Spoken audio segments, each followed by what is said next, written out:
Bienvenue sur Je ne perds jamais, le podcast de tous les entrepreneurs. Inspiré par Nelson Mandela, vous irez chercher sur Wikipédia pourquoi. Je suis Patrick de Carvalho, un entrepreneur en série, pionnier de l'Internet depuis 1998. Créer sa boîte, beaucoup en rêvent, trop peu passent encore à l'acte, encore moins réussissent. Pour se lancer, confirmer ou agir, il faut avoir soif d'apprendre. Il y a 1000 choses à faire, à savoir faire. Donner pour recevoir, partager, transmettre, voilà ce qui m'anime. Débutants ou chevronnés, nous sommes là tous ensemble pour exécuter, pour apprendre les uns des autres. Soyez inspirés et inspirants et n'oubliez pas, je ne perds jamais, soit je gagne, soit j'apprends. Allez, go, on monte le son et c'est parti pour l'écoute.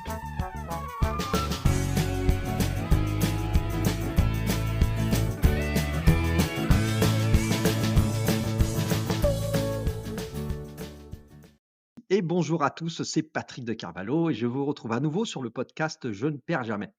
Aujourd'hui, j'ai un peu les chocottes parce que je reçois un monstre, un titan de l'univers de l'audio, de la radio. C'est Philippe Chapeau. Voilà, bonjour Philippe. Bonjour, mais en fait, tu perds jamais, donc tu as rien à perdre. J'ai absolument rien à perdre et aujourd'hui, alors c'est même extra, je vais apprendre à mon avis des tonnes de choses parce que j'ai affaire avec toi Philippe à un expert absolu sur l'univers de l'audio, le monde de la radio. Tel que je le sais, je le découvre sur ton profil LinkedIn qui est pour moi une sorte de référence sur qui tu es et sur ta marque personnelle. Tu évolues, si je comprends bien, depuis plus de 20 ans dans cet univers du média radio avec différentes structures, à commencer par apparemment édition haut de forme. Tu fais ça depuis très longtemps.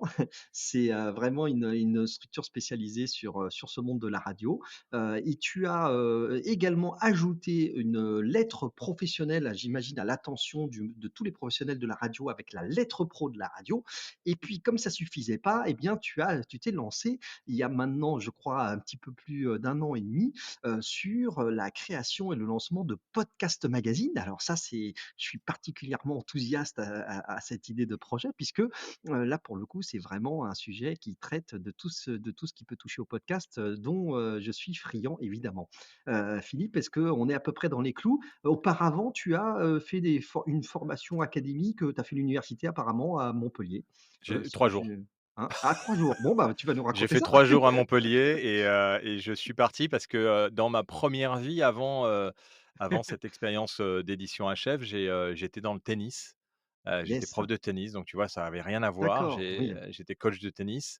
J'ai vadrouillé aussi un peu dans le théâtre et j'ai fait le conservatoire d'art dramatique à Limoges et ensuite quand je suis parti, en Suède pour le tennis, j'ai continué à faire du théâtre là-bas, donc j'ai un peu mélangé le théâtre et le sport, ce qui était assez original pour un prof de tennis, mais voilà. Et puis quand je suis rentré en France, mon père était dans l'audiovisuel depuis déjà longtemps, hein, puisqu'il avait créé, d'accord. la Mmh. lettre de l'audiovisuel avec un Pierre Bruno, et donc moi je le voyais toujours, dans des magazines en train de corriger, les week-ends, il allait à tous les salons, il était jamais là le week-end et puis des fois on l'accompagnait, on allait sur les donc et quand je suis revenu en France, ben, on a dit: «Tiens, on va bosser ensemble» et il avait lancé le guide professionnel de la radio à l'époque et donc j'ai fait D'accord. la maquette et c'est comme ça que je me Donc on suis a le retrouvé secret, dans Philippe, on a le ouais. secret, c'est ton père qui t'a fait plonger dans cet univers du Et média du ouais, média mon père radio. qui avait un nom, en fait, tout le monde l'appelait Chapeau.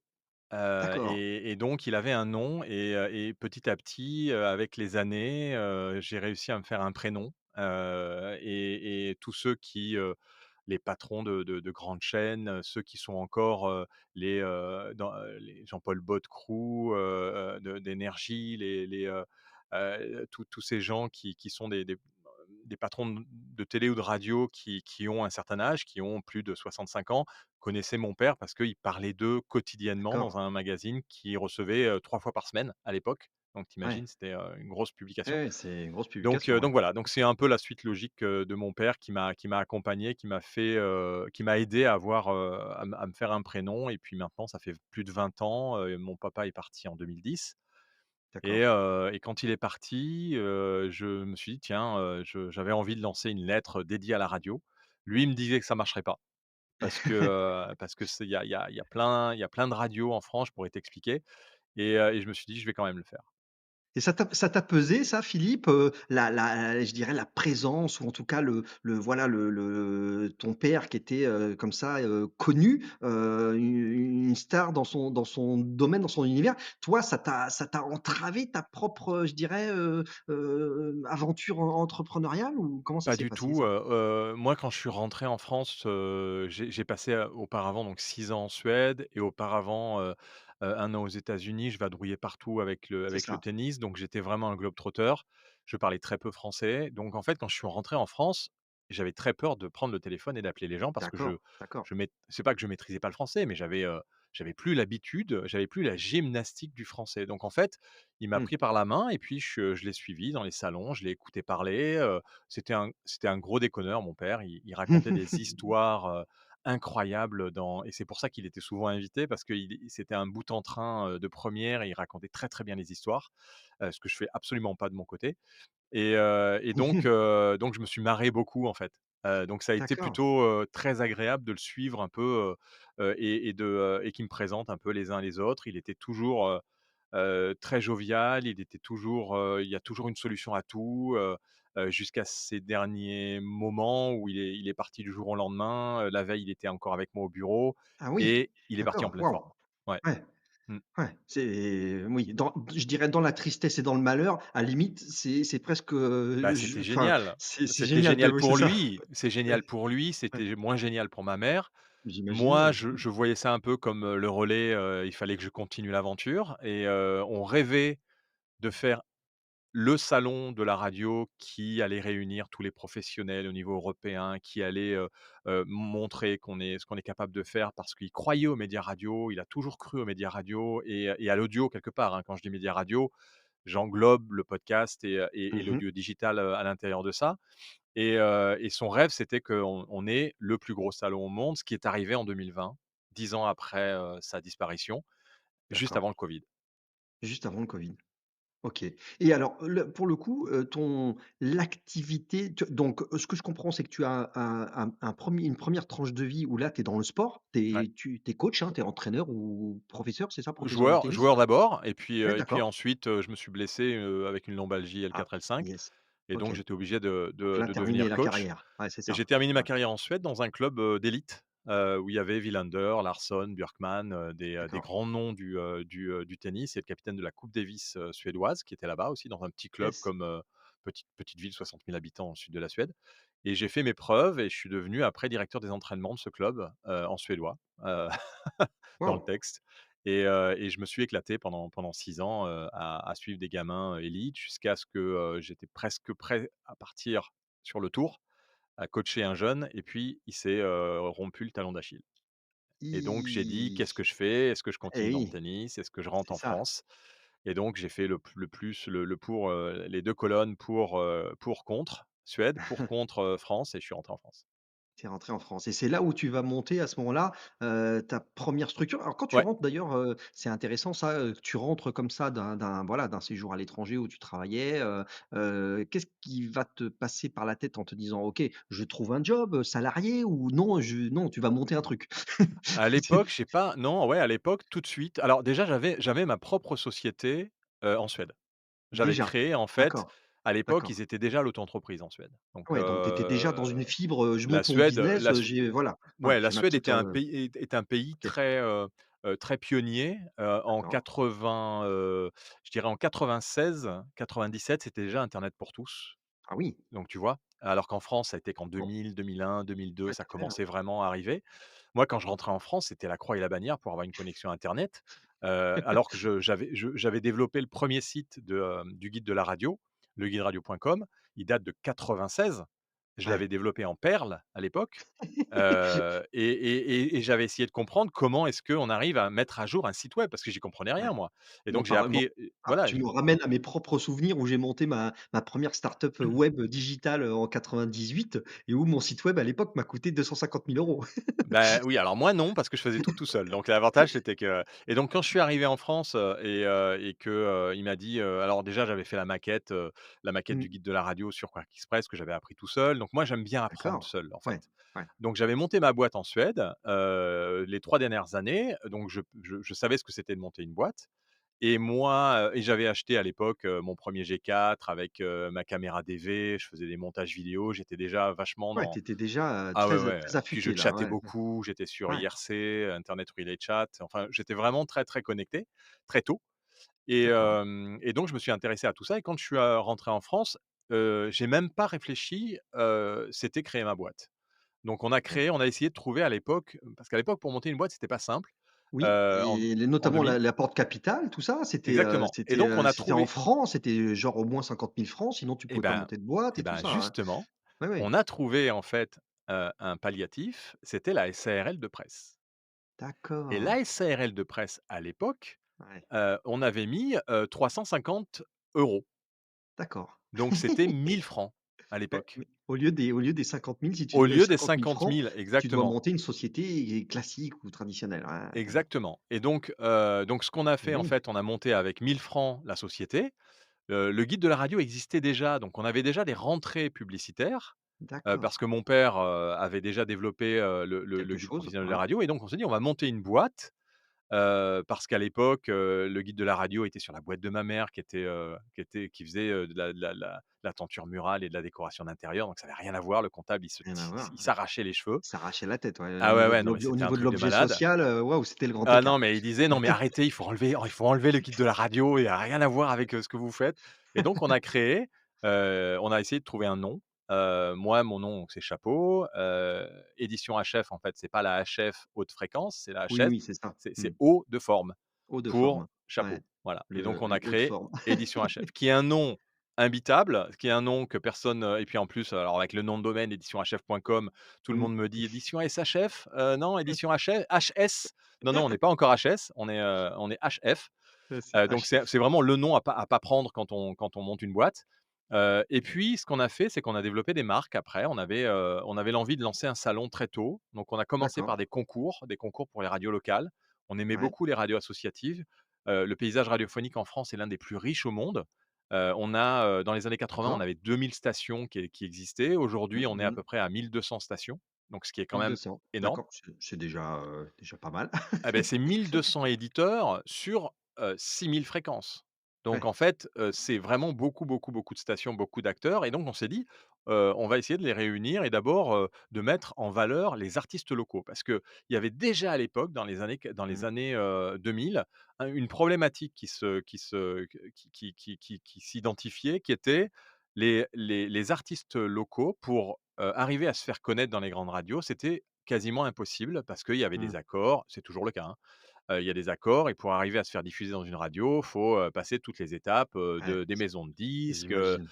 des accords, des trucs. Il y a plus vraiment de risques, à part quelques radios qui prennent des risques encore et qui programment des gens qui sont pas connus. D'accord. Mais Sinon, aujourd'hui c'est oui, c'est ah non, mais aujourd'hui, si tu veux, tu as des auditoriums dans lesquels ils mettent des gens et après ouais. ils disent: «Est-ce que vous en avez marre de ce titre ou est-ce qu'on continue?» Ah oui, C'est comme d'accord. ça que ça s'appelle les éditoriums. Il y a des call out aussi, ils appellent des gens, ils disent: «Est-ce qu'il est burné pour vous celui?» burné, ça veut dire il est mort le titre ou alors est-ce que vous voulez encore l'entendre? Ouais. Et c'est comme ça C'est qu'ils to continuent à burn, programmer des de radios. en anglais, de cramer, quoi. Est-ce qu'il est, Burn-out, voilà, ouais, c'est ça, est-ce qu'il est est-ce cramé, qu'il est est-ce qu'il burn? est cramé ou pas, quoi? Exactement et D'accord. donc c'est comme ça que ça fonctionne. Bon, Donc nous, on avait dit: «On va essayer de sélectionner les meilleurs artistes locaux», donc on a fait des concours qui s'appelaient les Voiles d'or dans un festival, organisé par Jean-Paul Georges qui est à Skyrock Radio Pénard à Béziers. Et il avait un d'accord. festival qui s'appelait le Festival des radios leaders FM et on a créé et il donnait des galères aux radios. Et je dis: «Mais c'est un peu dommage de donner des galères à des radios locales, quoi», parce que les galères, c'est pas forcément une bonne chose. On a créé les voiles à ces galères et ça s'appelait les Voiles d'or et on faisait des D'accord. sélections des meilleurs artistes et en 2003, on a fait un live sur internet, en télé et en radio avec les artistes qui avaient été, nommés Nommé, en ouais. direct depuis Béziers avec, à l'époque, un système qui s'appelait tvradio.com, tv-radio.com, qui était le premier logiciel de streaming télé et audio, qui existait, qui avait été, racheté après par TDF et et on avait fait des trucs géniaux et c'est de là qu'est créée l'idée, qu'est née l'idée de faire un salon, qu'on a initié grâce à une radio associative qui était passée au Ciel. Le Ciel, c'était un salon, de l'événementiel, des D'accord. loisirs à Paris, gros salon, 18 000 m², énorme, grosse partie audio et on a développé à l'intérieur de ce salon, le rendez-vous annuel des décideurs indépendants des ondes Et et ça, on a c'est ce que tu as appelé le Paris Radio Show, et c'est ça? après c'est devenu le Paris c'est ensuite ça a migré vers le salon de la radio. D'accord, On l'a internationalisé, donc on a rajouté le European Radio Show et d'accord. là, on avait 2 noms. On s'est dit: «C'est compliqué d'avoir 2 noms». Maintenant on a un salon international, donc on va l'appeler le Paris Radio Show et malheureusement, au moment où on a décidé de changer de nom en 2020, ça Ouais. s'appelait toujours le salon de la radio et le European Radio Show. Tout se passait bien, 190 exposants, on avait, rempli la Grande Halle de la Villette, 8 000 visiteurs, 200 conférences, 400 Waouh! intervenants du monde entier et là, le covid Bim, arrive le et Covid. bim boum. Waouh! D'accord. Donc là, Philippe, ce qu'on comprend, c'est que, le positionnement que tu as eu, c'est une société de événementiel, Ouais. et qui aussi, est-ce qu'on peut dire ça comme ça? Moi, je suis passé un tout petit peu par le monde des médias, donc il y a le phénomène des agences conseils avec un phénomène de régie publicitaire, ce genre de choses. Est-ce que tu as aussi fait un peu ce genre de métier ou Alors en pas fait, pas trop? ce qu'on a fait nous, mon métier c'est éditeur à l'origine. C'est-à-dire qu'on Éditeur. éditait un guide, D'accord, le guide d'accord, professionnel de la radio qui était un truc de 300 pages A4, d'accord. OK. papier, imprimé, vendu, jusqu'en 2012. En Avec de la 2012 publicité à l'intérieur pour et on financer le vendait de la pub truc et tout ça. Ouais, c'est ça, et on d'accord. faisait notre OK, propre régie pub. C'est-à-dire d'accord, qu'on nous, on a j'ai toujours tout fait, de A à Z. c'est La ça. seule Donc une structure, métier d'éditeur sur, voilà, sur différents Mais événements, éditeur et qui est devenu en fait, naturellement une boîte de com, une régie publicitaire, mmh. un éditeur de sites web, de magazines, de livres, Ah, m tu déclines sur mais ouais, tous les exactement supports, quoi. et en Ouais, fait on a lancé, on était au début avec un site qui s'appelait radioactu.com qui était le site d'actualité de la radio. On vendait la pub pour Radioactu et et puis ça, puis, ça pour le coup, ça me parle. oui, Radioactu.com, Radioactu, il y avait un gros c'est connu forum, ça. Ouais, c'est beaucoup connu. d'actualités. Ils ont démarré en 97 aussi, Mmh mh. étrangement, comme le guide de la radio. Mais on se connaissait pas trop et puis en 2002-2003 justement, quand on a lancé les concours, on a fait un partenariat et j'ai commencé à vendre la pub pour eux jusqu'en 2009 où ils ont été rachetés et D'accord. là, le mec m'a dit, «Bah, moi, la pub, je la récupère». Et là, j'étais pas Waouh! content, bien sûr, parce que je leur Bah ramenais oui, quand même oui. 50 000 € par an, à Bah l'époque, oui. pour un Oui. site web.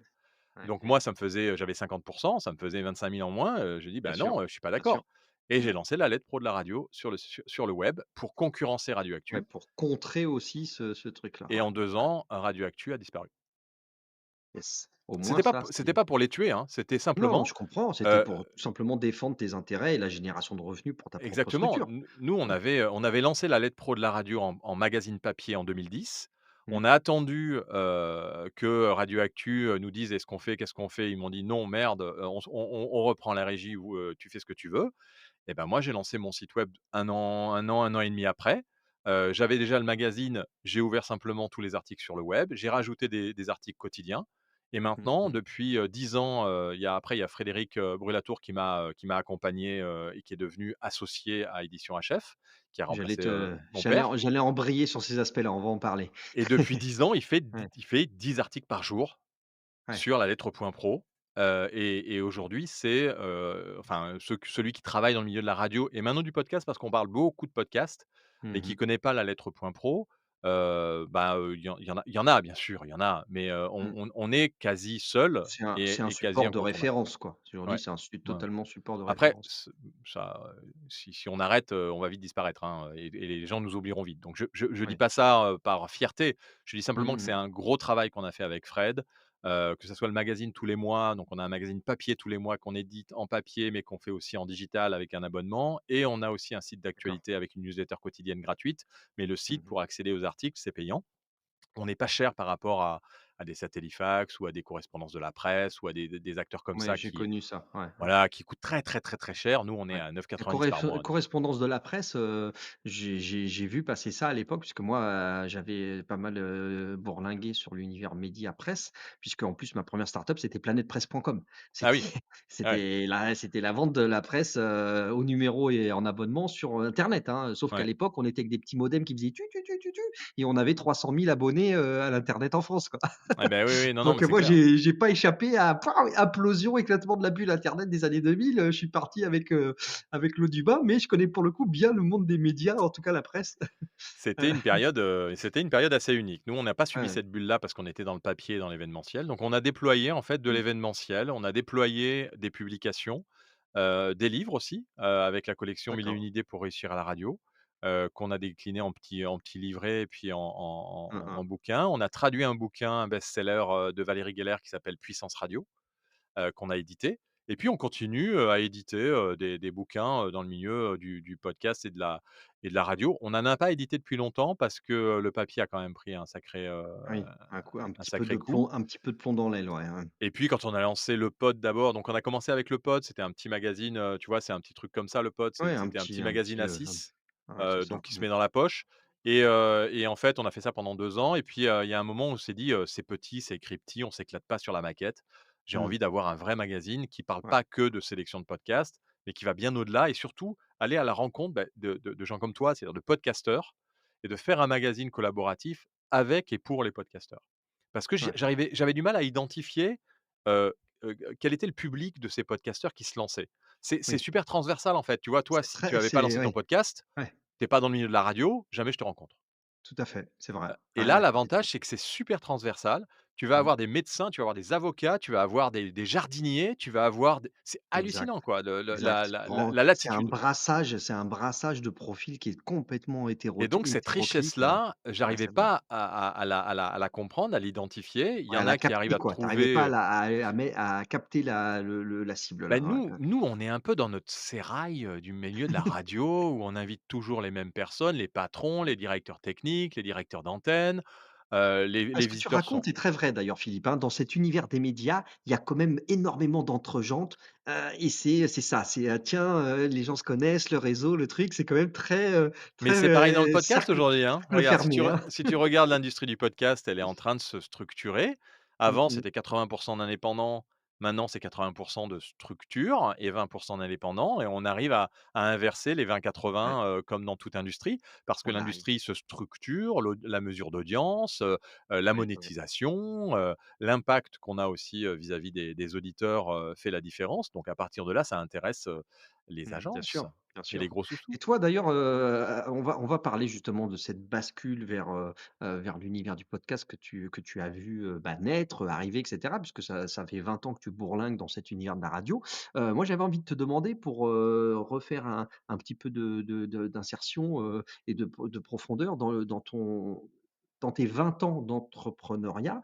Je voudrais que tu nous racontes le côté, montagne russe ou pas, que tu as vécu sur la structure, la taille de la société, un coup oui, un coup non, à la fois être éditeur, être et créer des événements, fonctionner avec la lettre pro, et cetera. Ce sont plein de métiers différents, et donc je voudrais que tu nous racontes un peu, comment tu as «passé» entre guillemets les années, avec quel type de structure? Avec apparemment, une difficulté qui t'est tombée dessus au moment du covid.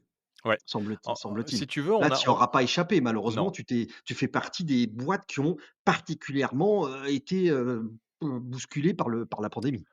On a été en fait, dans une moi j'ai toujours été d'abord très curieux. Donc je suis quelqu'un de Oui, curieux, je suis quelqu'un, qui aime le challenge, qui aime pas faire 2 fois, la même chose, année après année.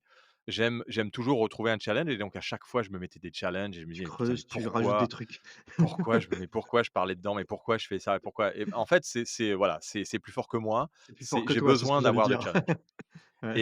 Et quelque part, c'est pas un challenge idiot, c'est un challenge parce que j'ai besoin de comprendre. Mmh. Quand je suis pas et même avant ça, avant que je sois dans les médias, quand je suis parti avec ma voiture, ma Citroën en Suède, je savais pas où j'allais. J'allais chez une fille au pair Ouais, que j'avais quand j'avais 5 ans. Je suis parti avec ma Citroën et mes raquettes et j'ai dit: «Je veux savoir pourquoi les Suédois sont bons mentalement». Mais d'accord. je savais pas où j'allais, hein. Je Ouais, suis tombé par hasard dans bon, ce club, mais complètement par hasard. Je pensais aller à Stockholm et d'accord. puis finalement, Ouais. c'était à 45 minutes de là où était ma fille au pair. Quand j'avais 5 ans, donc tu imagines. Donc en fait, je fais au feeling. J'ai toujours Mmh. fait au feeling, ça a toujours bien fonctionné et donc quand j'ai commencé à créer Édition HF, avec, rien comme moyen et Mmh. ben, quand j'avais de l'argent, j'achetais un Mac, Ouais, quand j'avais pas d'argent, j'achetais rien. Je travaillais dans mon grenier les 3 premières années, d'accord. donc j'avais pas de coûts. Après, Ouais, j'ai commencé à prendre un bureau en ville, on est à Brive-la-Gaillarde, donc en Corrèze, en ville, c'est où pas j'ai trop commencé à coûteux, pouvoir oui. embaucher une graphiste. Ouais, Je faisais des travaux, de communication pour la chambre de métiers. Je faisais le magazine de la chambre de métiers, je faisais des magazines un peu donc agence de com mais je faisais mes outils de communication pour le salon de la radio et pour le guide professionnel de la radio. Mais au début, ça me prenait pas, un temps plein, Mmh. donc je faisais d'autres petits trucs. J'ai même fait des affiches pour des grands salons, à Paris. D'accord, d'accord, ouais. Et puis, petit à petit, le chiffre d'affaires, en fait, il a jamais. Moi, c'est pas du tout une start-up. Je suis l'opposé d'une start-up. Moi, Mmh. j'ai construit mon chiffre d'affaires, C'est pas croissance, bam, c'est exponentielle, croissance douce d'accord. et croissance douce avec des coûts qui, au début, moi, je me payais 900 €, Ouais, c'est mais ça. les 3 premières années, rien, et au bout de 3 ans et demi, j'ai pris un bureau et là, j'ai commencé à pouvoir me payer 900 €, mais je payais plus ma Mmh. salariée que moi-même Mmh mh. et petit à petit, j'ai commencé à augmenter, augmenter, augmenter. Mais jusqu'à arriver pas à un truc où je suis à 5 000 € par mois, je suis à 2 000 € par mois, j'ai rien à cacher et je reste à ce niveau-là parce que je veux continuer à faire les choses Oui, comme, et comme il faut. investir dans les projets, dans de manière en fait, on sent quand même dans Philippe, dans ce que tu racontes, cette volonté presque farouche d'autonomie, d'indépendance et tu fais beaucoup de choses Oui, toi, hein. À chaque fois, tu nous dis: «Je fais ma propre régie publicitaire, je fais mes propres créas, j'édite mes trucs» et cetera. Donc on sent quand même que, voilà, il y a cette espèce de volonté farouche, encore une fois, de maîtriser, d'être autonome et de faire par toi-même les choses. ce qui est bien et ce qui est pas bien. Oui, Ce qui est bien parce que quand tu sais tout faire, c'est génial parce que tu dépends de personne. Mais quand tu sais tout faire et que tu arrives pas à déléguer, parce que tu sais tout c'est faire et donc que tu ça, vas ouais. beaucoup plus vite que n'importe qui, et que tu Ouais. utilises des outils qui sont beaucoup plus efficaces que n'importe quelle autre personne dans un groupe de médias peut aujourd'hui arriver à faire. Je veux dire, si tu regardes tous les événements et toutes les publications qu'on a faites et que tu sais que dans la boîte, on est en gros 3, Ouais. c'est-à-dire Fred, C'est fou, Sabrina quoi. et moi, Ouais, c'est fou. c'est mais c'est même pas imaginable. C'est-à-dire que tu peux pas Ouais, imaginer c'est qu'un dingue. mec à Brive-la-Gaillarde dans une petite bourgade Ouais, réunisse l'industrie, mondiale de ouais, la radio, mondial. à la Grande Halle de la Villette sur 3 200 m². Enfin, tu te dis: «Mais le mec, mais Ah, il est, comment ils font?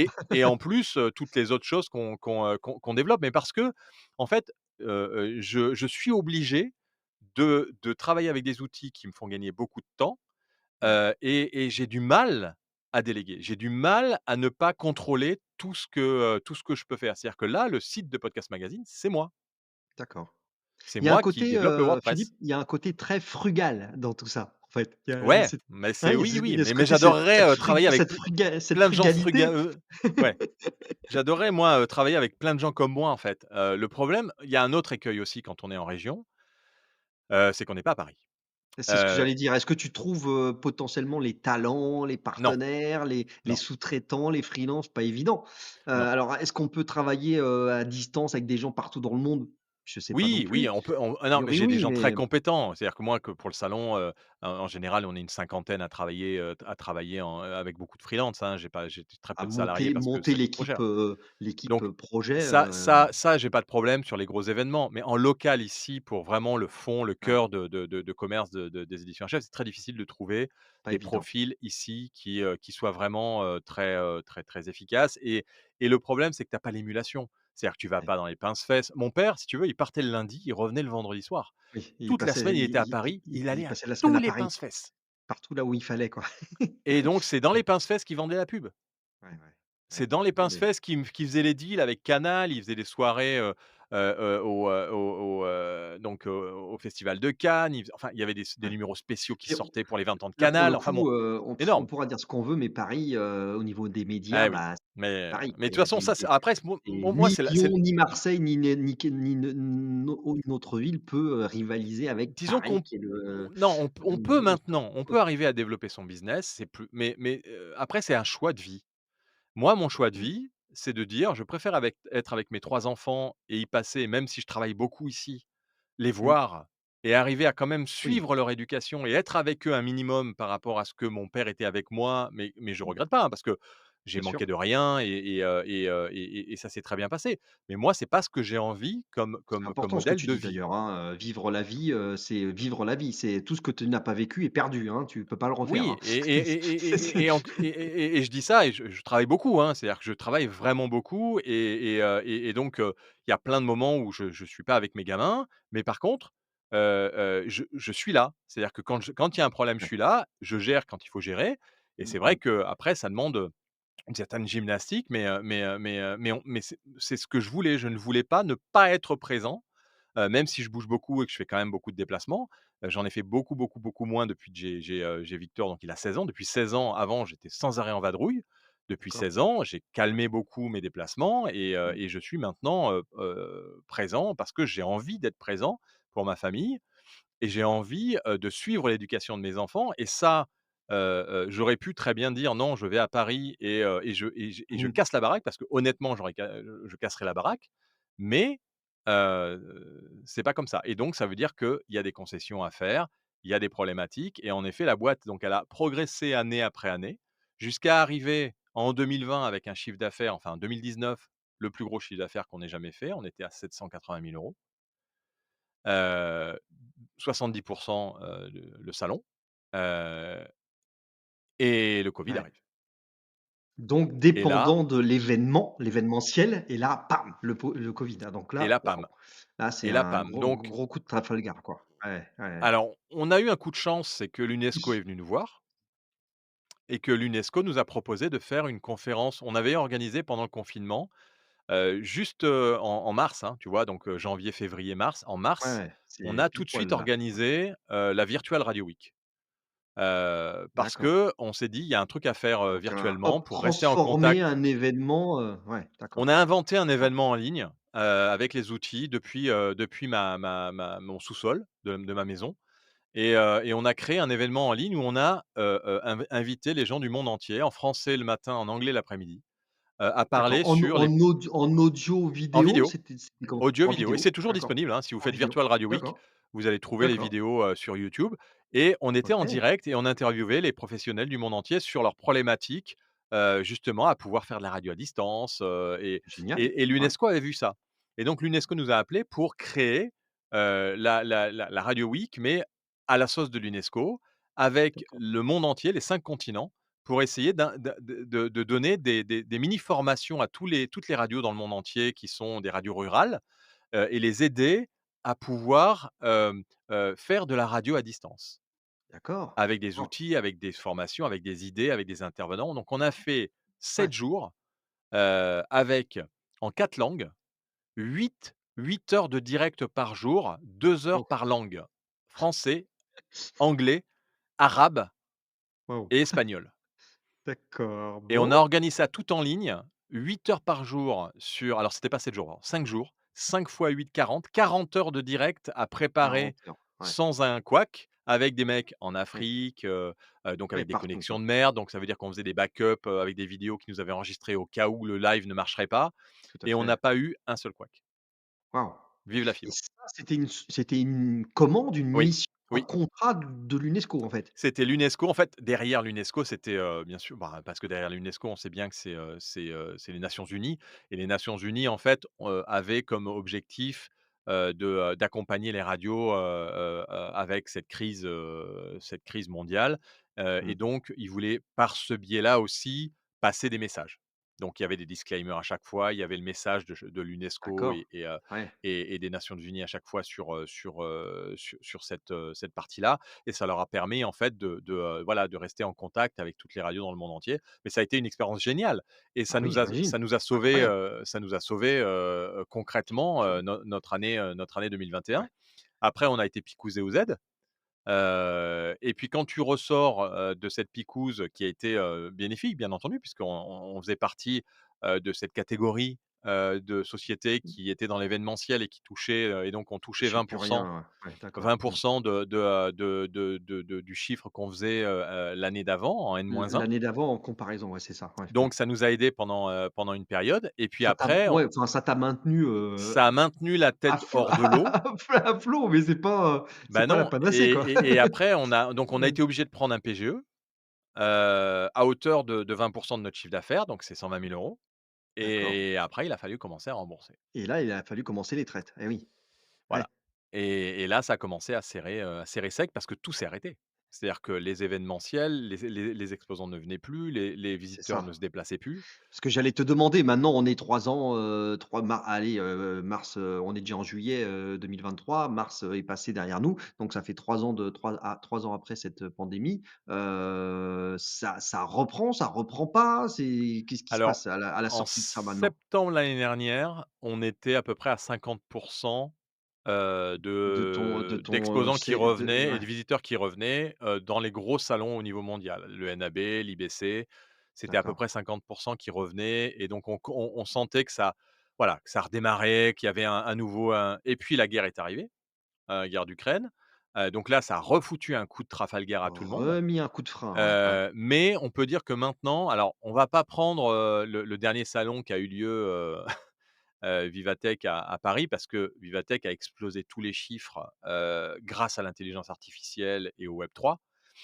et au fait que Vivatech est un super salon et que c'était, le moment où tout le monde avait envie de rebouger, de revenir, de et puis que mmh. technologiquement il y Il y a a eu un un ah, il y a eu faisceau de il y a circonstances, quoi. ah oui, oui, il y a un faisceau et donc ils ont explosé tous les chiffres, mais à part ça, les autres salons, on est à peu près à 65-70. Donc on n'est pas encore full comme en 2020 et je ne sais pas si on va y revenir. Parce qu'en C'est fait, ça. les gens ont pris des habitudes, ont pris, les de voyager moins, Mmh. d'avoir plus de retour sur investissement. Sur un salon, on ne sait pas, c'est toujours, «Ah Oui, ouais, oui. mais si tu fais pas le travail derrière le salon avec tous les leads que tu as et ben, Tu te dis: c'est «Ouais, pour le toi». ROI, il est pas là, c'est nul, quoi. Donc J'ai rencontré c'est on n'a pas eu de compliqué, touche, on n'a pas eu de contact». Ouais, c'est ça, ça ouais. demande une super organisation, un salon en amont, pendant et après et Ouais. souvent on fait pendant.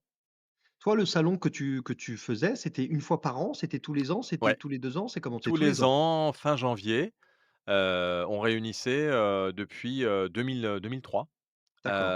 chaque année, tous les professionnels de la radio qui avaient envie de venir. C'est gratuit pour les professionnels et c'était financé par les stands, par les exposants Les qui proposent sponsors et cetera, du ouais, ouais. matériel, les SACEM, les médiamétries, les TDF, Towercast, tous Ouais. tous ceux qui vendent du matériel, pour les radios, des casques, des consoles, Et tous ces gens-là pour le et des coup, là, services. Philippe, te tu as remis ça en chantier? C'est-à-dire que, par exemple, là, tu travailles sur l'événement de 2024, par exemple? En fait, j'en ai refait un en juin, D'accord, l'année dernière, d'accord. parce qu'on m'a dit: OK. «Il faut en refaire un, ça Tout de suite, manque». ouais, J'ai eu d'accord. 40 de mes exposants qui m'ont dit: «Ça y est, c'est bon, on y repart», je me suis dit: «Putain, Ouais, génial». J'y vais et le problème, c'est que il y avait ça que a pas 40 suivi? quoi. Bah, non. Ouais. Il y avait que 40 qui sont venus. Alors il y en a on j'ai réussi à réunir, 60 de mes exposants d'habitude, francophones. Les étrangers sont pas Mmh. revenus D'accord. et j'étais, court de 20 exposants, ce qui fait que je suis sorti avec des pertes, Oui, c'est ça, tu es sorti dans le heu rouge, là, sur l'organisation de l'événement, bah, tu sors dans le rouge. Ouais. et suite au covid, à tous les remboursements et en plus à une perte. Au lancement en plus, parce que, voilà,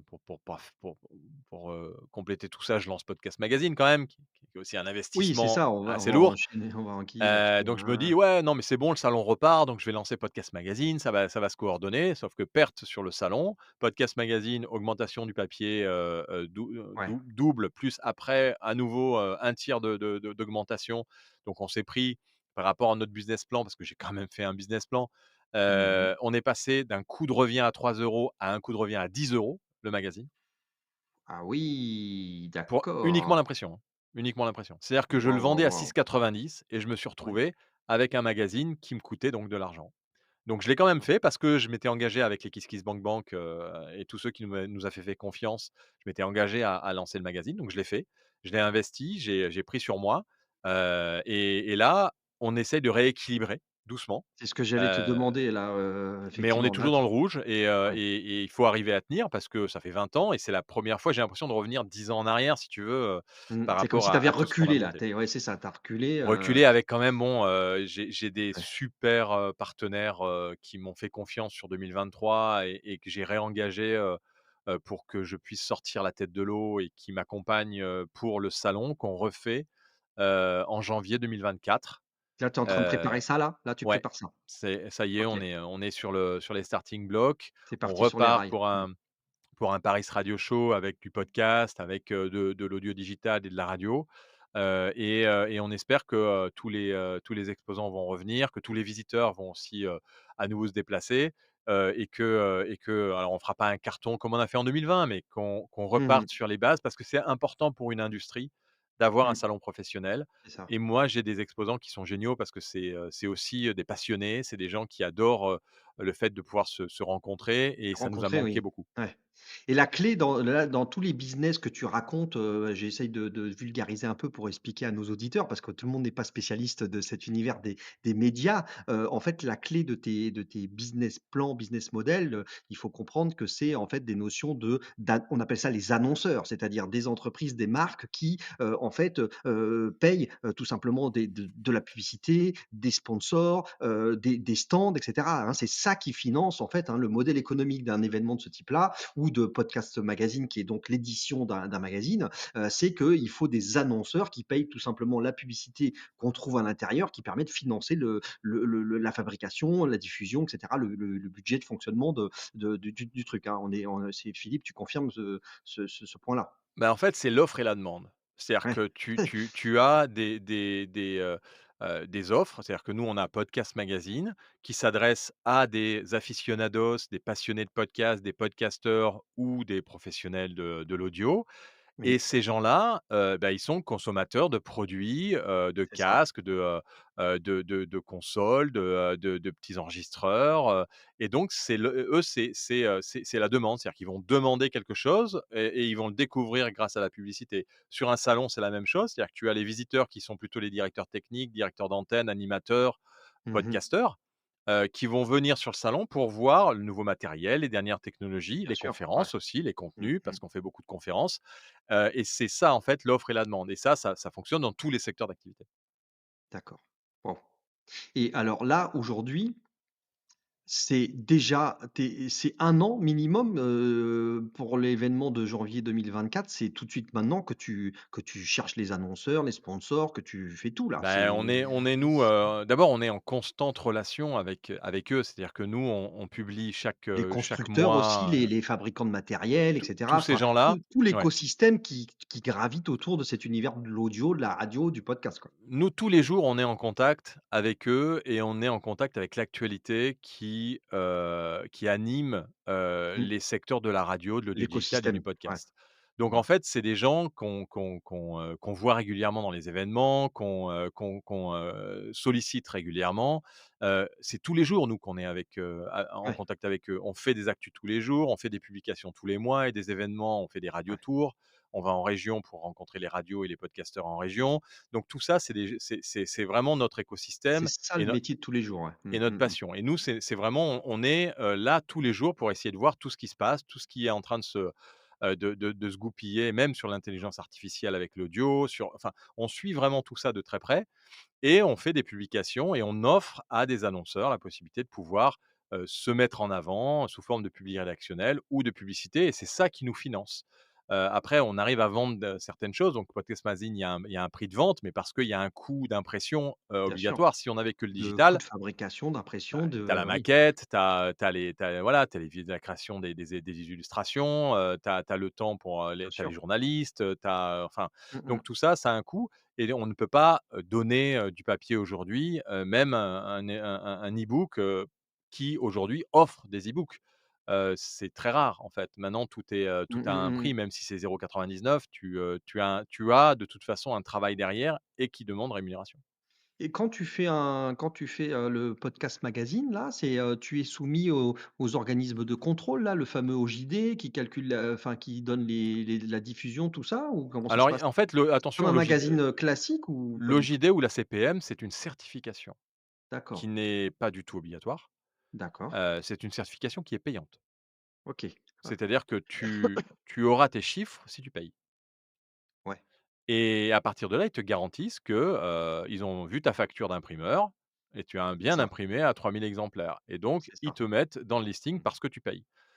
Mais tu n'es pas obligé. C'est-à-dire que moi, je peux dire: «J'imprime 2 000 exemplaires» Oui, oui, et après les annonceurs, ils voient bien d'accord. s'il y a un retour sur investissement, s'il est diffusé, s'il est présent dans des événements et cetera et cetera.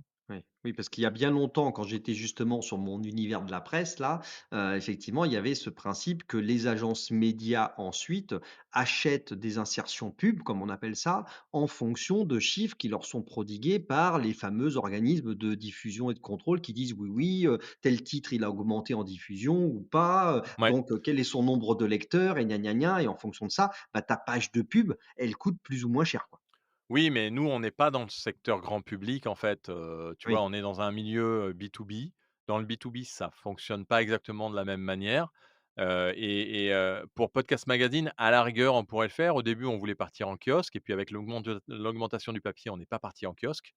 C'est pour ça que le la couverture du premier ressemble plus à un magazine de kiosque et la couverture du deuxième, on est parti totalement, à l'opposé d'une publication kiosque puisqu'on est dans une publication qui fait plus MOOC, c'est-à-dire un magazine livre, ouais. qu'on garde, et qu'on aime bien mettre tu vois, sur sa table chez soi en disant: «Ah tiens, Podcast Magazine, tu sais quoi?» et puis tu fais et l'idée maintenant, c'est vraiment ça, c'est de faire découvrir le podcast et de faire en sorte Mmh. que tous les podcasteurs qui sont aficionados ou tous les auditeurs qui aiment le podcast aient envie, de faire découvrir, cet univers de l'audio puisque la ligne éditoriale de Podcast Magazine, c'est: quelle est la place de l'audio dans ta vie et comment est-ce que le podcast natif, heu, joue un rôle et apporte une valeur ajoutée?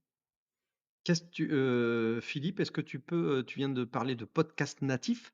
Ouais, Est-ce que tu voudrais bien, me faire le plaisir de peut-être nous raconter ce que tu veux dire par, quelque chose qui est natif ou eh pas bien sûr. natif?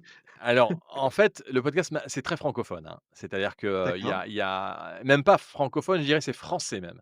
Parce que D'accord. je pense à mes collègues, Stéphane Berthomé et Bruno, Guglielminetti avec qui on fait, un podcast qui s'appelle le Podcastologue et on en parle. L'avantage du Canada, c'est que là-bas, le podcast natif s'appelle le balado. D'accord, le balado. On se Le balade et balado, on écoute des trucs. c'est le balado et un balado, ça n'est pas une émission de radio en replay. D'accord. Un balado, c'est un Ouais, contenu que tu ne peux pas entendre à la radio d'accord. et Ouais. qui n'a pas été rediffusé C'est pas de la radio, quoi. C'est de la radio si ou tu as fait un balado, tu écoutes un truc audio, mais ça sera pas diffusé sur les ondes radio, quoi. ça n'a pas été alors non seulement sur les ondes radio, mais on appelle aussi par exemple, Hugo Décrypte. Oui, Tu connais Hugo Décrypte, il fait, oui, oui, oui, Hugo Travers gros donc hein, d'ailleurs qui nous a fait c'est le plaisir de grosse, venir, grosse chaîne YouTube et gros podcast. et il nous a Le fait le 1 plaisir de je crois, venir, sur la tranche des jeunes, 15, ah oui, oui, 15, bah, pas que des jeunes 15, d'ailleurs. 30 ou un truc comme ça, ouais, ouais, tout à fait. Pas que des jeunes et il nous a fait le plaisir de venir au Paris Radio Show en juin, l'année dernière. D'accord, Il ouais, est venu à la scène musicale et il nous a expliqué que lui, voilà, heu, aujourd'hui, il fait du podcast, mais lui, ça n'est on peut pas considérer que c'est un podcast natif parce qu'il a d'abord été diffusé sur YouTube. d'accord, Donc en fait, un OK. podcast natif, c'est un peu, alors, c'est un peu compliqué pour l'auditeur lambda qui lui s'en fout de savoir si c'est un podcast Oui, natif ou pas. Mais Les Grosses Têtes, c'est pas un podcast natif. Les Grosses Têtes, ça a déjà été diffusé en c'est un radio. truc de radio, c'est une émission C'est de un radio, quoi. Voilà, c'est un contenu audio qui a été repris, de ce qu'on appelle un flux linéaire, c'est-à-dire un flux qui, voilà, une radio FM qui diffuse ça ou en DAB+ Mmh. maintenant puisque la norme évolue. C'est comme la TNT pour la radio, en fait, c'est le DAB+ et là, en fait, c'est comme si tu l'as déjà diffusé sur YouTube, que tu reprends l'audio et que tu le diffuses après en podcast, ça n'est pas considéré comme un podcast natif et d'ailleurs la CPM qui régule, D'accord, qui attention, qui ne régule pas, c'est l'Arcom qui régule. La CPM qui certifie les podcasts aujourd'hui en France et qui certifie aussi les radios, hein, sur le d'accord, ouais, web, toutes celles qui sont en streaming. Aujourd'hui, ils certifient en fait, les podcasts et ils considèrent Hugo Décrypte comme un replay. d'accord. Donc dans le classement, tu as une colonne où il y a Ah marqué oui, natif ou replay. Donc ça n'est d'accord. pas, voilà, c'est très français parce que, Benjamin Bellamy de Castopod, a fait un super entretien dans Podcast Magazine numéro 2. J'espère que tu vas pouvoir lire, Oui, oui, heu, je sur vais avec un mec, le mec qui a inventé le flux RSS. Le flux le flux RSS, je RSS? rappelle, Ouais, c'est la base du podcast. C'est c'est la grâce au base du flux podcast. RSS qu'on peut s'abonner à tes contenus et que toutes les semaines, on reçoit une alerte parce qu'on a un nouvel épisode. C'est ça le flux RSS. Exact, Donc exact. il a fait une super interview avec ce mec-là Et donc, je sais plus pourquoi je parlais de quoi juste avant? J'ai perdu le fil. Du podcast natif, qu'est-ce qui est natif ou qu'est-ce qui est Oui, pas et natif donc en fait? j'ai dit à Benjamin: «Benjamin, pose-lui la question, si on peut Oui, ajouter dans, la nouvelle nomenclature» il y a une nouvelle nomenclature pour le RSS, ça va être le RSS 2.0. À l'intérieur du d'accord, flux RSS, on pourra non seulement donc s'abonner à ton podcast, avoir les datas, les données, les informations, mais on pourra aussi avoir la monétisation, c'est-à-dire mettre d'accord. une Ah, possibilité de ouais, monétisation dans le flux RSS, mettre des commentaires qui sont commun à toutes les plateformes. C'est-à-dire d'accord, qu'au lieu de faire un commentaire sur Apple Podcast oui, et derrière devoir faut modérer sur oui, Spotify, et ben, tu auras en fait des commentaires qui sont intégrés au flux RSS et donc j'ai dit: «Mais demande-lui de rajouter, le ouais, tag natif ou replay». ouais. Et il a répondu, cette chose, il a dit parce que lui, il a un podcast qui cartonne, enfin, il est super connu aux États-Unis et il a dit: «Moi, j'ai pas de différence, je ne fais aucune différence entre un podcast replay et un podcast natif parce que c'est de l'audio et celui qui a le plus d'audience est celui qui gagne». Ouais, Donc en fait, il n'a pas voulu, rajouter ce tag, mmh, donc on l'aura pas dans le flux RSS, d'accord. 2.0, dans Ouais, le namespace, mais c'est très français, donc c'est peut-être encore une guerre un peu idiote qu'il y a en France. En tout cas, elle existe et elle nous permet de différencier même pour les radios, tu vois? Il y a des radios aujourd'hui qui sortent des podcasts natifs, qui ne diffusent pas à l'antenne et ça permet de différencier ça. C'est-à-dire de dire que ce contenu n'est pas un contenu. d'accord. Alors quelle différence pour, l'auditeur? Sur le fond, Pas grand-chose. pas grand-chose. La seule différence, c'est que ça permet en fait aux créateurs indépendants en France, qui sont pas très connus, de se différencier un peu des stations de radio qui mettent des podcasts, Mmh, sur les plateformes et qui ont, en termes d'algorithme, en termes de mmh, marque, de branding, des possibilités incroyables et qui, d'un bien seul sûr, coup absorbent toute l'audience par ce qu'ils appellent du podcast, alors que c'est c'est une ça. émission de radio qui est Alors que c'est une émission de réchauffée. radio et ça se voit sur les Réchauffée, classements des podcasts, Apple notamment et cetera pour pas les bien citer, sûr, bah, c'est que des émissions de radio, quoi. Tous les podcasts là, le top truc muche, c'est RMC, RTL, bidule et tout, mais c'est que de la radio, quoi. Ouais, il commence à y avoir et surtout sur France Culture, France Musique, il y a toujours eu des podcasts natifs, c'est-à-dire des podcasts qui n'ont été créés que pour être diffusés que pour être podcast. sur le web et qu'on appelle natifs. D'accord. Donc en fait et Mmh, il y a même des boîtes, par exemple, RTL a lancé RTL Originals, ils ne font que des podcasts natifs. ouais, Europe 1, a lancé Europe 1 Studio, qui font des podcasts natifs. NRJ vient de lancer, des podcasts natifs qui ne sont pas diffusés à l'antenne. Donc en fait, mmh, les radios sont en train de surfer maintenant sur cette capacité à faire un d'accord. contenu, hem, beaucoup plus concernant que l'antenne, classique de la radio, avec pas moins de pub. Parce que la Mmh radio, mh. c'est quand même, Oui, entre oui, ouais, 10 et 16 bien minutes de sûr, pub par heure, bien sûr. Mmh. et avec un contenu beaucoup plus impactant, incarné et concernant. Et alors, Philippe, moi, pour le coup, par exemple, si on prend Je ne perds jamais, comme je diffuse en audio et en vidéo, je suis natif ou je suis pas natif? Je suis considéré Alors comment? alors toi, tu es, c'est pour ça que je voulais lancer le concept Je suis un pod d'un vidcast, en fait. Moi, hybride. je suis un pod vidcast, quoi. Je suis pas un Je podcast. voulais lancer le concept de l'hybride, mais là, on finit, par complexifier le truc et Oui. on a non, toi, dans la mesure où, en fait, tu vas diffuser au même moment, au même instant, en C'est fait, ça. Ça diffuse heu audio et vidéo ton sur les audio et plateformes. ta Ouais, vidéo et que tu es sur Spotify Podcast et que tu mets ta vidéo dans Spotify Podcast, tu es exact. considéré comme un natif filmé. D'accord, d'accord. Voilà. OK. Oh, yes. Donc, mais après on n'est pas obligé honnêtement, on peut dire podcast, indé et Mmh. podcast, radio, tu vois? Enfin, on peut simplifier aussi, mais aujourd'hui, le mot natif, arrive à prendre une place, quand on explique, aux Ouais. gens et à peut-être simplifier la défense des indépendants. Voilà, Yes. c'est un tout petit Yes. peu ça mais petit Yes. à petit, quand tu auras des gros indépendants et il y en a, hein, aujourd'hui, il y a des podcasts, comme Chose à savoir, qui cartonnent. Ils font 7 millions d'auditeurs, Oh, d'écoutes par mois. C'est plus que n'importe quel podcast des stations de radio. Parce que les chiffres que tu vois, de médiamétrie, je voulais faire un dossier, un petit, statistique et ouais. audience, dans Podcast Magazine, mais je serai un peu trop court pour ce numéro, je le ferai dans le numéro 4 et puis c'est un peu touchy parce que c'est quand même le modèle économique de la radio aujourd'hui. Oui. Mais si tu regardes bien, les classements SCPM dans la partie, radio replay et que tu, calcules le nombre d'émissions, qui sont calculées pour un groupe. Tu dis Mmh. voilà, ben il y a, ils ont, je sais pas combien, 30 millions de D'écoute téléchargements ou de ouais, des ça. et tu Mmh. regardes, il y a 7 émissions. Tu divises déjà 30 millions par 7 Mmh. et ensuite tu regardes dans chaque émission combien il y a de déclinaisons. Oui, Tu as les extraits, tu as, le mot du jour, tu as exact. l'entretien, tu as et Et tu divises ils à découpent et ils nouveau font plein de petits exactement formats, et ouais. tu divises à nouveau par le Et nombre des de différentes déclinaisons qu'il y a à l'intérieur de l'émission et tu arrives à un chiffre qui est ouais, pas si énorme que ça. c'est ça, ouais, je Voilà. comprends. Par contre, le chiffre total, il est impressionnant. Alors Philippe, il y a un truc qui me avant qu'on s'oriente vers, la conclusion, parce que le temps passe vite, hein, c'est tellement passionnant tout Ah ça oui, qu'il ça et puis moi il faut je qu'on suis un fasse bon ça. client, quand je commence à parler, je m'arrête pas donc Faut qu'on fasse attention au timing. Il y a un truc qui me taraude, l'esprit et je vais t'interroger là-dessus, c'est que, toi, ça fait, plus de 20 ans que tu es dans cet univers des médias et de l'audio, de la radio, et en plus avec, 3, je dirais, 3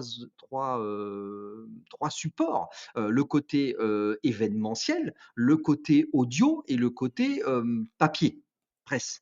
Donc je voulais que tu nous parles de ces 3 supports. Comment toi tu as vu naître, arriver et te faire bousculer ou pas par le fameux digital, le numérique? Qu'est-ce que c'est venu, chez toi, tu vois, bousculer sur ces 3 supports-là? Parce que finalement, on dit que ça révolutionne et ça transforme tous les secteurs d'activité et donc j'aimerais bien avoir ton avis là-dessus de toi qui as cette expertise depuis tant d'années. Comment ça vient bouger les lignes de, tu vois, être éditeur de podcast magazine, d'un magazine aujourd'hui avec le numérique, ça donne quoi? Pareil pour la radio, le podcast et pareil pour le côté événementiel. Comment ces 3 métiers, ces 3 supports se sont fait, bousculer ou pas et comment je dirais, tu surnages ou tu t'appropries ce digital? Est-ce que vaste question d'ailleurs. pas Ouais, partie d'un groupe de médias. J'ai pas, d'accointance avec un grand patron, du CAC 40. Donc j'ai cette chance-là de pouvoir, voir tu ça de indépendant. l'extérieur et en même temps d'être Mmh, dedans. mmh, C'est-à-dire de baigner dans la presse écrite, de baigner dans l'audiovisuel, de baigner dans le web et dans l'audio. Les aides et le modèle économique qui a été mis en place depuis des années, où aujourd'hui ça fait vraiment 5-10 ans qu'on alerte, les radios, en disant: «Attention, vous vous tirez une balle dans le pied, attention, mmh, attention, attention» et maintenant, on est à des marges qui sont tellement réduites et à des audiences qui sont tellement réduites et la manière dont les aides aident la presse écrite aujourd'hui d'accord. fait que le digital et les structures se sont adaptées aussi, il faut quand même le dire. Les radios ont Mmh. quand même une capacité d'adaptation et la presse écrite aussi, s'est adaptée au digital, même si certains ont pris le virage un peu tard. Ce qui fait qu'il y a un rééquilibrage maintenant, on en parlait, on faisait du streaming vidéo et audio en 2003. On faisait du podcast en 2006. Et oui, Je suis retombé sur le site du salon de la radio, réécouter les conférences en podcast avec le flux RSS en ouais, 2006. C'était 2006. le Waouh. début Mmh. du podcast, mais c'était le fait que l'audio ait repris ses lettres de noblesse. Il y a eu une période et ça, Rafi Haladjian, je ne sais pas si tu connais Rafi Haladjian, celui qui a créé le Nabastag, Ouais, et il a créé une super appli que je vous invite à aller télécharger qui s'appelle Juice, Juice. c'est eux. C'est C'est un espèce d'accompagnateur, c'est une sorte de player de podcast, on peut dire ça comme ça? Ou ouais, c'est ça, c'est aussi un connecté c'est à un ton Spotify, à ton Apple Music et il te propose des musiques et tu as une voix artificielle qui te parle tout au long de la ouais, journée on va et qui te tester ça. propose plein de trucs. Ouais, il faut tester Je vais et mettre donc ça dans les notes de l'épisode. Rafi Haladjian, qui est quand même un visionnaire, qui a toujours été un visionnaire dans toutes les boîtes qu'il a fait, me disait quand, je faisais un entretien avec lui pour Podcast Magazine, je lui disais: mais tiens», il me disait: «Mais nous, parce que les gens en ont marre du visuel, ils en ont marre d'avoir des écrans devant les yeux et maintenant c'est l'audio qui reprend ses lettres de noblesse et en plus maintenant, on met des trucs dans les oreilles des gens, Ouais, les AirPods», tu vois? Il me dit: «Ça, c'est un truc qui est incroyable». C'est-à-dire qu'on ouais. met des objets dans Tu les oreilles des as du gens, hardware quoi, tu as du produit heu, qui pour, tous ces gens qui ont besoin, d'avoir de l'audio qui est, pas programmé, mais qui te propose quand même des Mmh. choses que tu aimes, avec de la musique ou sans et c'est toi qui Je choisis comprends. ton curseur, Ouais. mais avec aussi une recommandation qui n'est que positive. C'est-à-dire que tu peux pas dire que tu aimes non, tu peux dire que tu aimes pas, mais tu ne dis pas que tu aimes. Ouais, ouais, bon, donc c'est vrai que, bah, toi, en fait, tu as introduit, le digital, le numérique dans finalement dans tes Très vite, dans tes business, dès son apparition. Puisqu'en plus tu nous disais que tu faisais toi-même avec ton équipe, les propres sites web et cetera. ouais. Donc, de toute façon, Nous, tu as on une a été, pratique, ouais, on a été dès 97, on avait, une base de données de recherche pour, tout le guide de la radio, donc on a mmh toujours mh, été, très, très, très, très digital et puis on s'est adapté. Après, c'est sûr que le podcast, c'est pareil, personne l'a vraiment vu arriver, à part, Sylvain Gire d'Arte Radio qui était visionnaire puisque lui, c'est pareil, ça il y a 20 ans, qu'il a lancé Arte Radio, mmh, et tout le monde se demandait ce qu'il faisait avec ses bulles audio. Et il était, visionnaire avant tout le monde et maintenant, il en est là où il en est. C'est-à-dire qu'il continue à faire comme il faisait il y a 20 ans. Donc ça n'a pas changé grand-chose, si ce n'est que maintenant, c'est la mode du podcast et ouais. on le comprend, en fait. On le comprend que c'est la mode du podcast parce que ça a un impact, parce qu'on raconte des histoires dans les oreilles des gens et qu'on aime bien raconter des histoires et écouter des histoires. Ouais, moi je trouve ça vraiment chouette, hein. Moi je suis vraiment un nouveau-né. Je suis un nouveau-né là-dedans avec un an de création de podcast, mais franchement, j'ai complètement, basculé, plongé là-dedans. J'adore, et même ma lecture d'ailleurs. Ma lecture n'est plus livre, papier en fait. Je suis passé en audio moi. Je suis passé en audio, j'ai tout le temps quelque chose dans les oreilles pour apprendre, des trucs de business, des podcasts, des ouais, c'est Ouais tout et c'est vrai. c'est ce qui est en train de se passer, avec les autres contenus et c'est là où, c'est-à-dire que les paires d'oreilles, elles sont en train de se déplacer vers d'autres, manières Mmh mh. d'écouter. On écoute moins la radio, on regarde C'est quasiment plus ça. la télé, Oui, oui, je confirme. et la Ouais, ouais. TNT, j'en parle pas, hein. Il y a même des pays qui comptent arrêter la TNT Ouais. tellement, plus personne l'écoute ou la Il y a plus regarde. de il y a plus En de fait, on utilise son téléviseur comme un moniteur et plus du tout c'est ça. comme un téléviseur.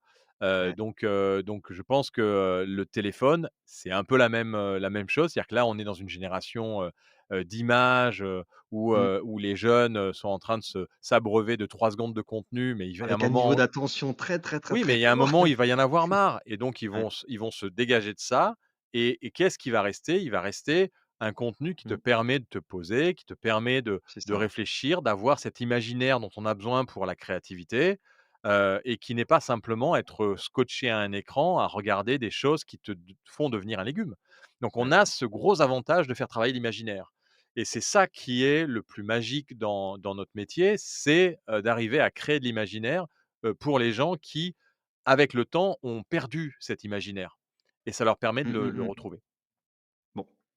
Philippe, on pourrait faire un podcast de 24 heures, tu sais, les 24 heures du Mans. Non, les Ouais, 24 heures du podcast. les 24 heures du On podcast, ça existe déjà, je pense. On J'ai déjà vu ça. on pourrait en parler énormément. Vu qu'on est en train de parler justement des apprentissages, de l'enseignement et cetera, c'est le moment de te poser la question de, est-ce que tu pourrais nous donner, pour toi, une source, d'enseignement qui est, voilà, incontournable pour toi, un livre, un film, un podcast, une radio, une émission de radio et cetera? Est-ce que tu as, une source comme ça qui est, incontournable pour toi? Alors je vais te faire un secret, c'est que j'écoute très peu la radio. Je suis pas un auditeur de radio, je suis pas un lecteur non plus. D'accord, Les rares livres que je lis, c'est en diagonale ceux qu'on m'envoie pour que je vois d'accord. Mmh. s'il y a vraiment voilà quelque chose intéressant et si, je peux en faire quelque chose. Mais j'ai très peu en fait de sources, De sources, réelles mmh, externes, qui abreuvent mon ton quotidien. intellect. Mmh, mmh. J'ai tendance en fait à être curieux, donc en fait, c'est la curiosité qui me permet d'apprendre. Donc moi, si j'ai un voilà, si j'ai un enfin, pour Est-ce que tu es un moi, podcastovore? je suis pas forcément un podcastovore en fait. J'écoute les podcasts, parce qu'il y a des il faut que j'en écoute et ça fait partie de mon métier, même si le De ton podcast, quotidien? dans mon Mmh, mmh, secteur d'activité, enfin dans mes journées, mmh.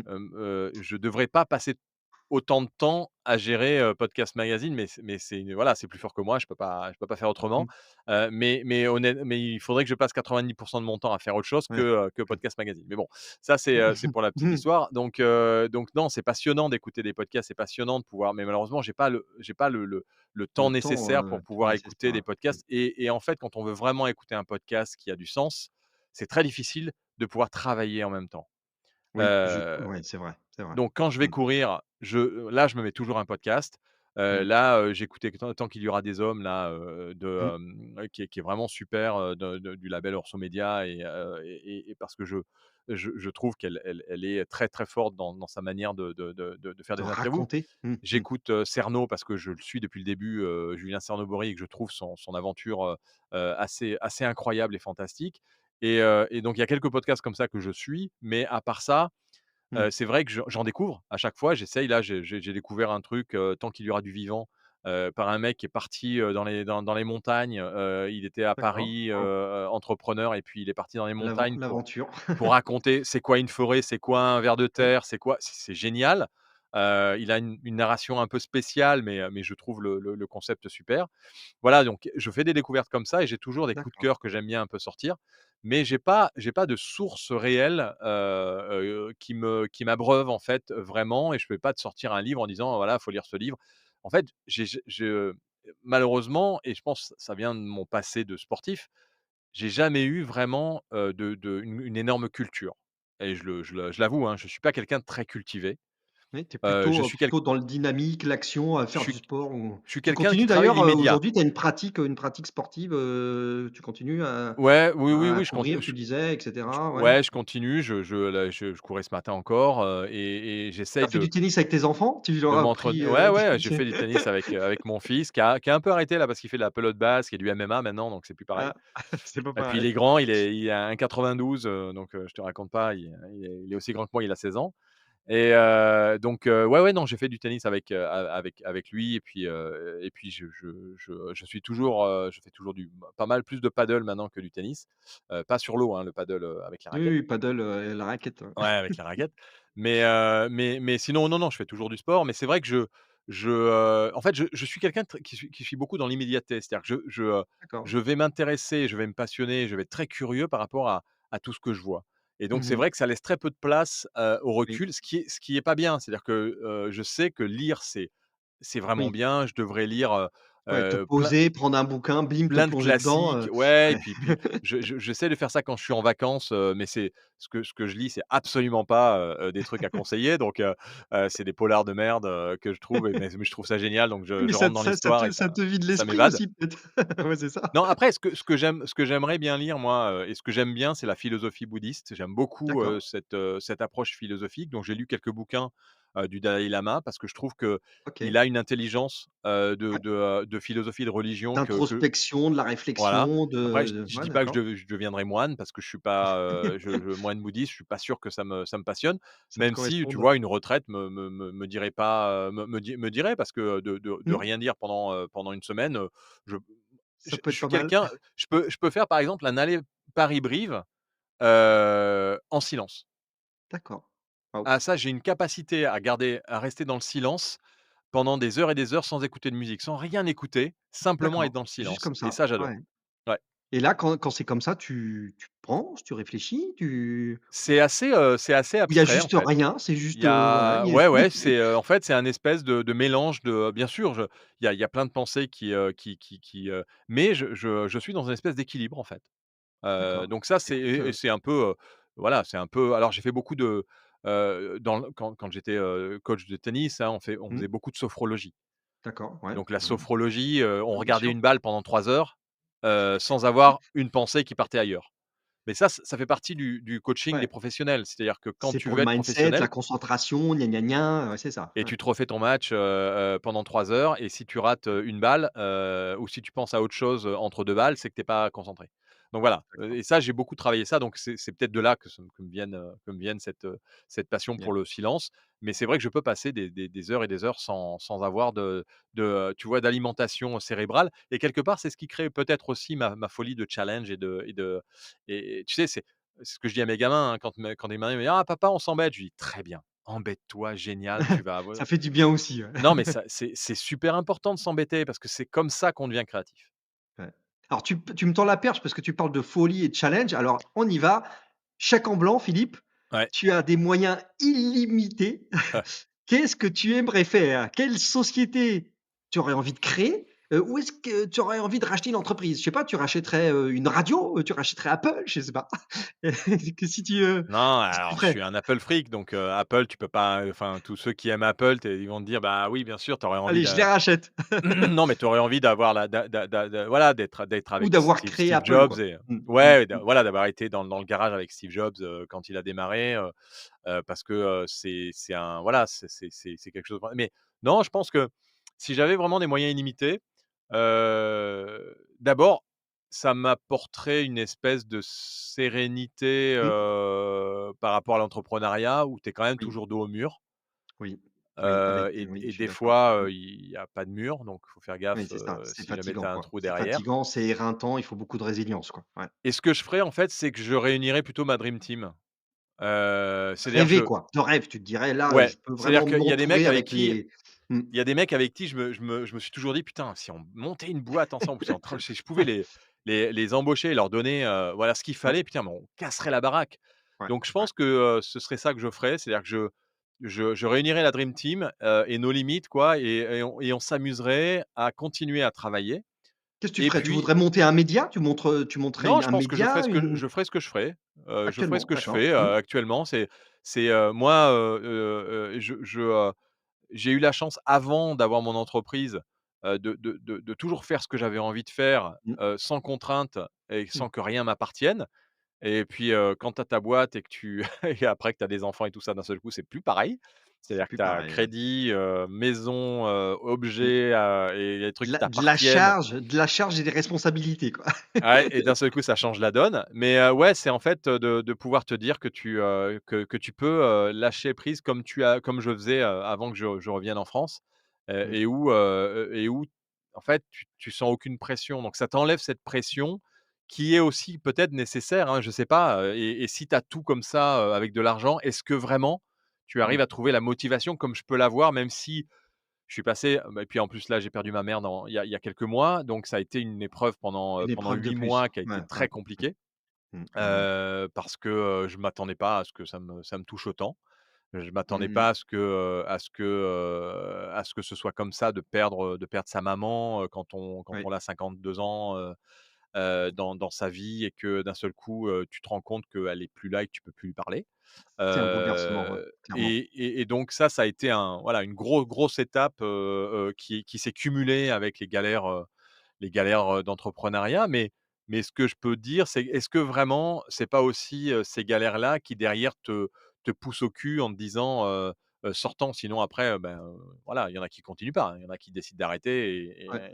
et soit qui partent, Non, mais dans les je vois montagnes, bien soit qui font autre chose. ce que tu nous racontes et ce que tu dis est très vrai. C'est-à-dire qu'à un moment donné, quand même, oui, faire avec peu, c'est super pour un entrepreneur parce que tu peux te reposer un peu trop sur tes lauriers quand tu as du cash, hein, et être moins créatif.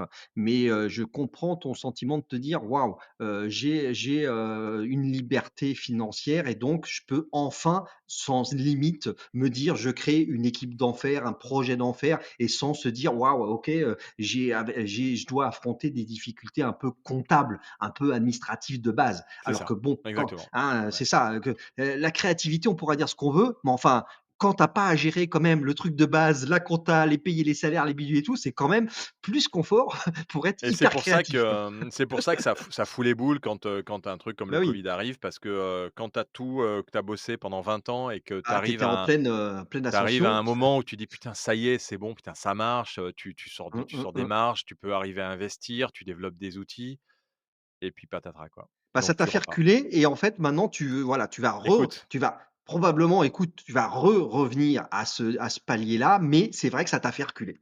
Tu t'es pris, tu pris une vague et hop, tu es reparti un peu en arrière et il faut reconstruire, remettre sur pied le concept et mais tu vas y arriver, je vais tu vas suivre y arriver. les conseils de mon père qui m'a toujours dit: «De toute façon, il y a une solution à tout» Mmh, après quand on est dans le trou, c'est pas facile à véritablement voir ce genre À de choses. voir Mais ça, mais ouais, ce qui ouais, ne et puis il y a toujours ce dicton, hein: «Ce qui ne tue pas rend plus fort». au plus Donc fort. heu, donc c'est ce qu'il faut se dire et Et y le croire. mindset, je ne perds jamais, hein, de Et toute en façon, plus, on est dans le côté «je ne perds jamais», je ne perds jamais, tu vas tu apprends, tu vas avancer et puis on a tout à gagner donc non, mais c'est après c'est ce qu'on Philippe, voit souvent, hein, tous les mecs qui se plantent.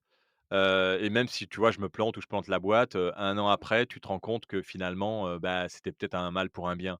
Donc si ça mmh, doit arriver, moi écoute, j'ai toujours été, du sens à essayer. Après, ce qui est gênant, c'est quand ça fait du mal aux gens autour de toi, ça à ta impacte, famille voilà, c'est ça. Mmh mh. mais même, si eux arrivent à s'en sortir au bout d'un moment, ils voilà, et puis tu te dis toujours que tu as pas envie quoi, tu as pas envie que ça se casse la gueule, tu as pas envie, c'est ton Bien bébé, tu as sûr, pas envie, mais il y a bien des sûr. moments où il faut pas s'entêter. Si tu vois que Faut ça marche pas pas et si tu s'obstiner, vois ouais, ouais. que tu es L'obstination parfois, parce que c'est la d'accord, santé qui en subit qui après et la santé, c'est comme tout, c'est tu y fais attention que quand tu as l'alarme et c'est c'est ça. déjà trop tard. C'est ça. En général, c'est ce qui arrive, on se rend pas compte que notre plus grande richesse, c'est la santé. Ouais. Je veux dire, quand tu es mal ou quand il t'arrive des trucs, c'est là où tu te rends compte que oui, le la chose la plus précieuse, c'est quand même de pouvoir, avoir la santé, d'entreprendre et de faire, ce que tu veux et de Ouais, mais on bouger, est quoi. humain. On est On est d'accord. humain et on y pense que quand on a les On y alarmes. passe tous, Ouais, on passe ouais, tous, non, là-dedans. c'est affreux, mais on est comme ça. Bon, Philippe, dernière question avant qu'on se laisse, est-ce que tu aurais, tout simplement des personnes, un ou plusieurs invités, que tu aimerais écouter, entendre, voir passer sur ce podcast? Et auquel cas, soit je me mets en chasse pour essayer de les inviter, soit tu me mettrais en relation si tu les connais. Est-ce que tu as comme ça une ou 2 personnes qui te Écoute, il y a viennent? il y a un mec que j'aime bien ici, que je vois pas souvent, mais que j'ai rencontré, qui a un peu un profil comme moi, entrepreneur et un peu indé et qui est un peu tout fou et qui fait plein de choses, entre Paris, et le Périgord puisqu'il habite pas loin d'ici dans le Périgord. C'est Frédéric Lafeuille, Lemont là, je lui ai envoyé un message il y a pas longtemps, D'accord, parce qu'il fait des choses assez impressionnantes aussi alors il est un peu dans la presse écrite et dans la com. Il a un canard qui s'appelle Le Monde des médias et qu'il a lancé tout seul et qu'il alimente tout seul et puis, ouais, c'est un mec bien que j'aimerais bien, ouais, j'aimerais bien en bon, savoir un peu allez, plus sur on son va aller parcours. on va aller le débusquer, on va aller lui proposer un passage, sur le podcast des entrepreneurs. Je ne perds jamais, avec un petit mot de ta part. OK, avec plaisir. Super Philippe. Bon, bah, écoute, j'ai été vraiment ravi, de voilà, de te recevoir ici, c'est toujours, relativement intimidant, parce que quand même, toi, tu es Ah, m'en faut pas, pff, oh vraiment là. un expert, sur ce que je fais là, sur le podcast. Moi, je suis un petit bébé là, qui a démarré il y a 1 an, mais c'était, ton parcours, je le trouve, extrêmement inspirant. Puis cet univers des médias, on le connaît un peu moins. On est toujours tous focus sur, le monde de la tech, beaucoup. Moi, je suis beaucoup dans l'univers, un peu des startups, de l'innovation et cetera et là, je trouve que c'est des vrais secteurs d'activité, des vrais sujets. Tu es éditeur, lancer un magazine, enfin un papier, la partie événementielle, la partie média, c'est vraiment des sujets qui sont, voilà, qui nous portent depuis des années, dans les différents pays et je trouve ça vraiment assez passionnant comme secteur. Donc merci encore pour ce passage. Ton parcours est inspirant, quoi qu'il en arrive. On te souhaite plein de bonnes choses et la réussite, et la préparation de ton événement, pour janvier 2024. Bah, Heu, j'espère qu'on t'y verra et on va que et qu'on pourra faire des choses ensemble. Écoute, avec grand plaisir. De toute façon, tous les invités qui passent, ici, obtiennent, je dirais un passage à vie. Donc, si tu as envie de venir nous raconter, des actualités, un update ou autre, écoute, on organise ça et je te recevrai avec grand plaisir sur ce podcast et je rappelle à tous, on ne perd jamais, je ne perds jamais, soit je gagne, soit j'apprends. C'est Nelson Mandela qui nous a, diffusé ce mindset et je trouve que c'est, quelque chose qui peut vous porter, en tout cas vous mettre dans l'action. Merci Philippe, Patrick, merci à toi, c'était un immense plaisir. À très bientôt. partagé. C'est déjà fini pour cet épisode. Merci pour votre écoute et d'être resté jusque-là.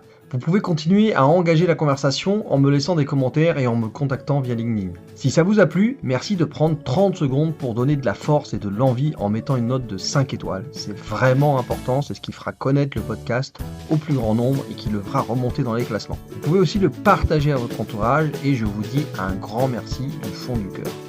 Force et courage à vous, n'oubliez pas, vous n'avez rien à perdre, soit vous gagnez, soit vous apprenez. croyez en vous et rendez-vous au prochain épisode. C'était Patrick du podcast Je ne perds jamais.